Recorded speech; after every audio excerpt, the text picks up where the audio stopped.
विदर्भ और महाराष्ट्र के उद्योगों का कैसे हो उत्थान? उत्पादकों उद्योजकों को किन सरकारी सहयोग की है अपेक्षा? नीतियों में किस बदलाव की है जरूरत? टैक्स और सुविधाओं का कैसा हो तालमेल? बाजारों की स्थिति हो या जिलों की उत्पादक विशेषता, सफल जीवन के अनुभव का सार करेगा सरकार, किसान और उत्पादक सभी को निहाल। आओ देखें उद्योग की बात रूंगटा जी के साथ। मैं मधुसूदन रूंगटा अनेक संस्थाओं से और औद्योगिक संगठनों से जुड़ा हुआ आपको नमस्कार करता हूं। बहुत खुशी की बात है, नए औद्योगिक नीति के लिए महाराष्ट्र शासन ने महाराष्ट्र इंडस्ट्रियल डायलॉग 25 जून को मुंबई के जियो सेंटर में रखा है और सभी इंडस्ट्रियलिस्ट, सभी एसोसिएशन के पदाधिकारियों को वहां पर आमंत्रित किया गया है। वहां पर हमारे मुख्यमंत्री श्री देवेंद्र जी फडणवीस उद्घाटन करेंगे और प्रमुख वक्ता वही रहेंगे। महाराष्ट्र इंडस्ट्रियल डेवलपमेंट कॉरपोरेशन ने एक भूमिका निभाई है कि किस तरह से महाराष्ट्र के उद्योगों को आगे लिया जाए। आज ये बहुत खुशी और हर्ष का विषय है कि 1.5 वर्ष के उपरांत सरकार ने औद्योगिक नीति लाने की पूरी जो कल्पना की है वो साकार करने जा रही है और कई सेक्टर, उसमें सेमीकंडक्टर, टेक्सटाइल, ऑटोमोबाइल, डिफेंस, इनको महत्वपूर्ण स्थान दिया गया है। फूड प्रोसेसिंग को भी महत्वपूर्ण स्थान दिया गया है और जो रीजन वाइज वहाँ पर चर्चा की जाएगी। विदर्भ रीजन को प्राथमिकता दी गई है, सबसे पहले वहाँ पर चर्चा विदर्भ में की जाएगी और उसके अंतर्गत जो लघु और मध्यम श्रेणी के उद्योग है उसके बारे में भी सरकार क्या धोरण लाना चाहती है, उसमें वहाँ पर विस्तृत चर्चा की जाएगी। ये एक बहुत बड़ा अच्छा अवसर है। यहाँ पर सभी इंडस्ट्रियलिस्ट और एसोसिएशन के पदाधिकारियों ने जाना चाहिए। जब सरकार ने हमें निमंत्रण भेजा है, जब हम इतनी सरकार के सामने अपनी मांगे रखते हैं और सरकार चाहती है कि उद्योग किस तरह से महाराष्ट्र में लाया जाए और किस तरह से सुविधाएं दी जाए, तो हमें जरूर यह शर्त स्वीकार करते हुए वहाँ पर सम्मिलित होना चाहिए। आज जरूरी हो जाता है कि हम कई वर्षों से हमारे 2 क्षेत्र जो सबसे ज़्यादा पिछड़े रहे हैं, एक तो विदर्भ, दूसरा मराठवाड़ा। आज विदर्भ में देखा जाए तो सिर्फ 2 वर्षों में कुछ उद्योग आने शुरू हुए हैं और वह भी हमारे श्री देवेंद्र जी फडणवीस और गडकरी जी के प्रयासों से ये सब संभव हो पाया है। एल.एन. मित्तल का आर्सेटर मित्तल जो चंद्रपुर में प्लांट लगाने वाले थे, उनको चंद्रबाबू नायडू ने बहुत सारे प्रलोभन और कई तरह के इंस्टीट्यूट देके आंध्र प्रदेश ले गए। उस तरह से वाइजैक स्टील का भी वहाँ पर एक्सपांशन कर रहे हैं और कई पोर्ट का भी वहाँ पर वे जिस तरह से एक्सपांशन कर रहे हैं कि वो उद्योगों को वहाँ पर लोगों को आकर्षित करके जिस तरह से हैदराबाद का विकास किया था, उसी तर्ज पर वह वहाँ पर आंध्र प्रदेश के विशाखापट्टनम और अमरावती का विकास करने जा रहे हैं। आज जरूरी हो जाता है कि विदर्भ में जो नीतियाँ बनी हैं वो विदर्भ के लिए नहीं लागू हुई। आज देखा जाए तो लघु, सूक्ष्म, मध्यम श्रेणी के उद्योग यहाँ पर न के बराबर है और जो भी मुफस्सिल सेंटर में लाखनी की बात करें, हम बाकी भंडारा के कई ऐसे सुदूर क्षेत्रों की बात करें, राइस मिल आए, लेकिन उस तरह की नहीं आ पाए जिस तरह से वो पैदावार को, उनको उत्पादन को आगे ले जा सके। तो हमें आज जरूरी हो जाता है कि सरकार ने इस तरह की नीति बनानी चाहिए कि विदर्भ में ज़्यादा से ज़्यादा पैकेज और कैश इंसेंटिव मिले और किसानों के जो पैदावार पे लगने वाले उद्योग है जिस पर आधारित है सोयाबीन, कॉटन और साथ ही साथ चावल उद्योग, दाल उद्योग, हल्दी उद्योग, वह वहाँ पर इस तरह से विकसित हो कि किसानों को लाभ हो। जो किसान आज तक कर्जे में डूबा हुआ है, जिसके लिए किसानों के कर्जे को पूरा करने के लिए सरकार पर बोझ डालने के लिए बच्चू कडू जी ने अनशन किया। हमें जरूरी है कि हमारी किसानों की आय बढ़ाई जाए। जिस तरह से आंध्र के किसानों की आय बढ़ी हुई है, पंजाब के किसान की आय बढ़ी हुई है, उसको सरकार इंसेंटिव देती है। 5,000 रुपया पर हेक्टर सरकार राइस की इंसेंटिव पंजाब में दे रही है। इस तरह से यहाँ पर क्यों नहीं किया जाता कि सरकार यहाँ के किसानों को इंसेंटिव देकर उसकी पैदावार को बढ़ाए और उसको कई तरह के इस तरह के प्रलोभन दिए जाए जिससे कि उसकी कृषि में रुचि रहे और उसके आने वाले पीढ़ी को भी वहाँ पे रुचि रहे और उस पर लगने वाले बहुत सारे जो प्रोसेसिंग इंडस्ट्री आगे बढ़े और उस पर वहाँ का किसान सुखी हो और वहाँ का व्यापारी सुखी हो और उद्योजक सुखी हो। जिस तरह से भंडारा के खासदार श्री सुनील मेंढे जी ने वहाँ की वैरायटी चावल की किस तरह से अच्छी आनी चाहिए, एक तज्ञ समिति का वहाँ पर दौरा करवाया, वहाँ पर उन्होंने उसकी स्टडी की और किस तरह से वो पैदावार आगे बढ़कर किसानों को फायदा दे सकती है। उसी तरह से कॉटन में भी स्टडी करने की ज़रूरत है, साथ ही साथ उसी तरह से दाल मिल में भी स्टडी करने की ज़रूरत है और बाकी जो हमारे क्षेत्र है उसमें भी वो स्टडी बहुत ज़रूरी हो जाती है। अगर इस तरह की स्टडी होती है तो किसानों को आय होनी अच्छी हो जाएगी और सरकार किस तरह से वहाँ पर इंसेंटिव देकर किसान को आगे ला सकती है वह भी उसको प्रयास करना चाहिए। अन्यथा जो किसान के बच्चे हैं वो शहरों में ही अच्छी शिक्षा के लिए और रोजगार के लिए जाएंगे और किसानों पे बहुत कम लोग कृषि पे आधारित रहेंगे और इसका नुकसान हमारे देश को होगा। और ज़रूरी है कि भारत शासन ने पहल कर कर किसानों से किस तरह से पैदावार बढ़ा सकते हैं वो करना चाहिए। 2011 से लेके 2017 तक चावल के निर्यात पर पाबंदी थी, फिर वही चावल 2011 से 2022 तक इस तरह से विकसित हुआ कि विदर्भ का नाम पूरे दुनिया के मैप पे आने लग गया।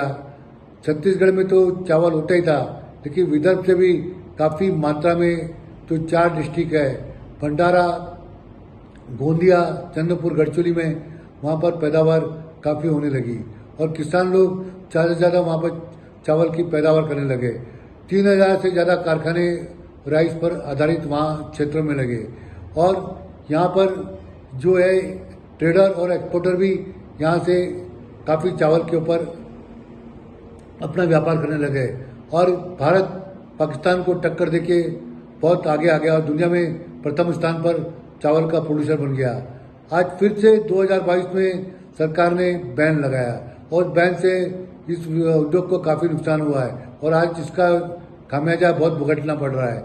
आज बासमती चावल तो जो पंजाब में सबसे ज़्यादा एक्सपोर्ट होता है आज बहुत बुरी तरह मार खा रहा है, क्योंकि आज जो ईरान में सबसे ज़्यादा बासमती का एक्सपोर्ट होता था तो वहाँ पर शिप समुद्र में खड़े हैं। वार के कारण, ईरान इजराइल के वार के कारण पूरा वो नुकसान वहाँ के व्यापारी झेल रहे हैं। हम चाहते हैं कि जो हमारा चावल जो सबसे ज़्यादा साउथ अफ्रीका में जाता है, जो सबसे ज़्यादा उसमें है जो चावल की वैरायटी है, उसके लिए भारत शासन ने चाहिए कि उस वैरायटी के लिए उसको प्रोत्साहित करने के लिए सरकार ने सहयोग देना चाहिए और उसमें टैक्स रिबेट केंद्र सरकार द्वारा देना चाहिए और जो ड्यूटी इम्पोज की है 20% की, इंटरेस्ट सबवेंशन में बहुत सारे ऐसे खामियां हैं कि मिलेगा कि नहीं मिलेगा, क्योंकि उसमें मार्जिन चावल के व्यवसाय में बहुत कम होता है। तो इंटरेस्ट सबवेंशन जो ट्रेडर को 3% है और जो मैन्युफैक्चरर उसको 5% है, उसमें सरकार की क्लैरिटी होनी चाहिए और वो जो ड्यूटी पे ड्यूटी लगाई गई है उसमें भी सरकार ने जो अभी तक बहुत सारे एक्सपोर्टर ने भरी नहीं है उस पर बहुत सारा क्लेम उन पर आने की संभावना है। तो सरकार ने चाहिए कि इस क्षेत्र को बढ़ावा देने के लिए उस पर पूरी से ड्यूटी हटा देनी चाहिए। आज देखा जाए ABC कैटेगरी में जब हम देखते हैं जो बड़ा किसान होता है उसको प्रति हेक्टर लागत 35,000 रुपये टन आती है और वही जो उसको आय होती है करीब 54,000 रुपये के हिसाब से पर हेक्टर होती है। और दूसरी तरफ जो सूक्ष्म तौर पे जो किसान काम करते हैं उनको पैदावार में खर्चा ज़्यादा आता है, 2,000 रुपये करीब खर्चा ज़्यादा आता है और उसको जो है लागत से जो बिक्री है वहाँ भी उसको कम ही मिलता है। ऐसी स्थिति में चावल व्यवसाय के लिए जरूरी हो जाता है कि किसानों को भी प्रोत्साहित किया जाए, व्यापारी को भी प्रोत्साहित किया जाए और सरकार की नीति हमेशा इस तरह से बनानी चाहिए कि चावल के जो संगठन है, जो चावल निर्यात और चावल उत्पादक, उनके साथ बैठकर वाणिज्य मंत्रालय ने चर्चा करनी चाहिए। अन्यथा ये होगा जो चावल जो निम्न स्तर का है, आज वो इथेनॉल के लिए और दूसरे पदार्थों के लिए जा रहा है, और बहुत सारा चावल आज ओपन में सरकारी चावल पड़ा हुआ है। अगर भंडारा, गोंदिया, अगर हम यहाँ पर गढ़चिरौली चले जाते हैं तो ऐसे खुले में चावल खराब हो रहा है। वहाँ पर गाय, सुअर और चूहे उसको पूरी तरह से बर्बादी कर रहे हैं, और उसके साथ साथ पानी की बरसात जो हो रही है वो चावल सड़ रहा है, और वही चावल फिर एथेनॉल के लिए और मोलासिस के लिए भेजा जा रहा है। तो इससे सरकार को भी इसमें बहुत नुकसान हो रहा है। तो ऐसे समय सरकार को ऐसी योजना बनानी चाहिए कि प्रॉपर वेयर हाउस बनाया जाए, इंफ्रास्ट्रक्चर बनाया जाए, और चावल व्यवसाय को टिकाने के लिए सरकार की नीतियाँ इस तरह से होनी चाहिए। जो आज भंडारा राइस बॉल महाराष्ट्र का कहा जाता है, वह आगे आकर किसानों को प्रोत्साहित कर सके, और वहाँ पर जो इरी जो उनका एक वहाँ पर तो वहाँ की अनुसंधान करता है, तो उसने चावल की वैरायटी में अच्छे वैरायटी को किस तरह से हम राष्ट्रीय स्तर और अंतर्राष्ट्रीय पे ले जा सके, उस पर शोध करना चाहिए। चुनूर चावल, यहाँ का श्री राम चावल, बहुत सारी वैरायटी है जो जाती है, वाइट चावल, उसना चावल, ये सब वैरायटी के चावल यहाँ पर होते हैं। और जो सबसे ज़्यादा जो चावल एक्सपोर्ट होता है, अभी हाल के ही महीने में हमारे मुख्यमंत्री देवेंद्र जी ने नागपुर के विकास के लिए मैक्स एरोस्पेस और एविएशन के साथ हेलीकॉप्टर बनाने के लिए उन्हें आमंत्रित किया है। 2026 से यह प्लांट शुरू होगा। प्रतिवर्ष 10 से 12 हेलीकॉप्टर यहाँ बनेंगे। उसी तरह रिलायंस इंफ्रास्ट्रक्चर जो अनिल अंबानी की इंडस्ट्री है, उसके साथ रिलायंस डसॉल्ट एविएशन के साथ अब फ्रांस की फॉल्कन के साथ यहाँ पर एग्रीमेंट किया है, और यहाँ पर फॉल्कन डसॉल्ट के राफेल के स्पेस बनाएगी, असेंबल करेगी, और फॉल्कन फ्रांस के बाहर पहली बार अंतर्राष्ट्रीय स्तर पर नागपुर में काम करने जा रही है। और यह डिफेंस और एविएशन के लिए बहुत सुनहरा मौका है कि देवेंद्र जी नागपुर में इस क्षेत्र को मजबूत करने के लिए पूर्ण तौर पर यहाँ पर उद्योग ला रहे हैं। आज जरूरी हो जाता है साथ साथ में वहाँ पर एमएसएमई का भी विकास किया जाए। जो ये कारखाने आ रहे हैं, जो स्टील के कारखाने आ रहे हैं, डिफेंस के आ रहे हैं बहुत सारे, उसी के साथ साथ पेट्रोकेमिकल्स का भी प्लांट नागपुर में लाना बहुत ज़रूरी है। हम चाहते हैं कि अगर प्लांट अकोला के पास आता है तो बुल्ढाना, अकोला, अमरावती, ये पूरा क्षेत्र कायाकल्प हो सकता है। स्मृति हाईवे का भी फायदा मिल सकता है, और इससे उस क्षेत्र के विकास के साथ साथ पूरे विदर्भ का विकास हो सकता है। तो जरूरी है मेडिकल कॉम्प्लेक्स के लिए बुल्ढाना, अकोला के आसपास यहाँ पर जो है लाना चाहिए, और करीब 50,000 करोड़ का यहाँ पे इन्वेस्टमेंट होता है, और बहुत सारे उसके प्रोडक्ट बनते हैं। एमएसएमई का विकास होता है, और एमएसएमई के लिए शासन ने कई तरह के इंसेंटिव्स, उनको प्रोत्साहन देने के बैंकों से ज़्यादा लोन दे सके, और बैंकें कम से कम 10 करोड़ तक कोई कोलेटरल किसी तरह की गारंटी नहीं मांगे, उस पर सरकार का दबाव रहे, और नियमित यहाँ पर अगर यह सभाएं होती रही, उनके साथ हमारे उच्चतम स्तर के अधिकारी आते रहे, तो इस क्षेत्र का विकास हो सकता है। हम चाहते हैं कि हमारे वरिष्ठतम अधिकारी विदर्भ में आने चाहिए, और हमारे मुख्यमंत्री का भी दबाव उस पर रहना चाहिए, क्योंकि जब इस तरह के बड़े बड़े कारखाने आ जाते हैं, बहुत सारी समस्याएं होती है कि इन्वायरमेंट क्लियरेंस है, पोल्यूशन क्लियरेंस है, बहुत सारी जो क्लियरेंस जो लगती है, और डिपार्टमेंट की क्लियरेंस है, बैंकों के जो समय लगते हैं। अगर इस तरह के विभाग जल्दी से वहाँ पर आते हैं तो वो जल्दी से जल्दी काम निपट सकते हैं, और फाइलें सिर्फ नागपुर तक रहें, बॉम्बे तक वो फाइलें नहीं जाए।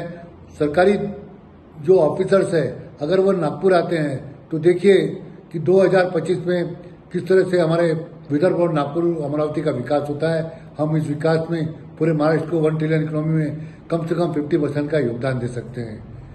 हम चाहते हैं कि विदर्भ के विकास के लिए आप हमारे को सहयोग दें। मैं इस चैनल के द्वारा हर सप्ताह आपके पास पहुंचने की कोशिश कर रहा हूं और आप सुनते हैं तो इसको लोगों तक पहुंचाएं, क्योंकि आज अपॉर्चुनिटी की बहुत जरूरत है और अपॉर्चुनिटी विदर्भ में बहुत है। आज तक विदर्भ 75 साल में विकसित नहीं हुआ, अब विकास की ओर जा रहा है। हमको ऊपर वाले ने बहुत कुछ दिया है, आज हम उसका उपयोग करने जा रहे हैं। हमारे पास युवा मुख्यमंत्री है, हमारे पास सक्षम हमारे गडकरी जी हैं, इनके साथ हम विकास कर सकते हैं। इनकी सोच, इनकी पहल, इनके साथ रहने से विदर्भ बहुत आगे जा सकता है।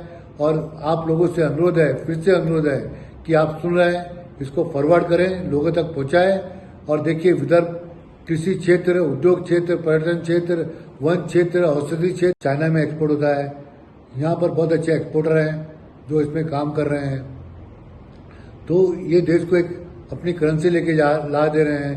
तो जो भारत से जो हमारी विदेशी मुद्रा फॉरेन से मिल रही है, इससे देश का भी फायदा हो रहा है और किसानों को भी सुदृढ़ता आ रही है। तो हमारे जो 4 डिस्ट्रिक्ट है जहाँ पर चावल सबसे ज़्यादा होता है, 5वां जो नागपुर है वहाँ पर राइस मिल ज़्यादा है, तो चिन्नौर सबसे ज़्यादा नागपुर में मिलिंग होता है। तो इससे ये हो जाता है कि चावल व्यवसाय को यहाँ पर बढ़ाने के लिए विदर्भ के अंतर्गत जो यहाँ के प्रमुख फसल है उसके लिए सरकार ने दृढ़ बनाना चाहिए और उसके लिए लाभान्वित करने के लिए राज्य शासन और केंद्र शासन ने मजबूती से इनकी इस उद्योग पर ध्यान देना बहुत जरूरी है।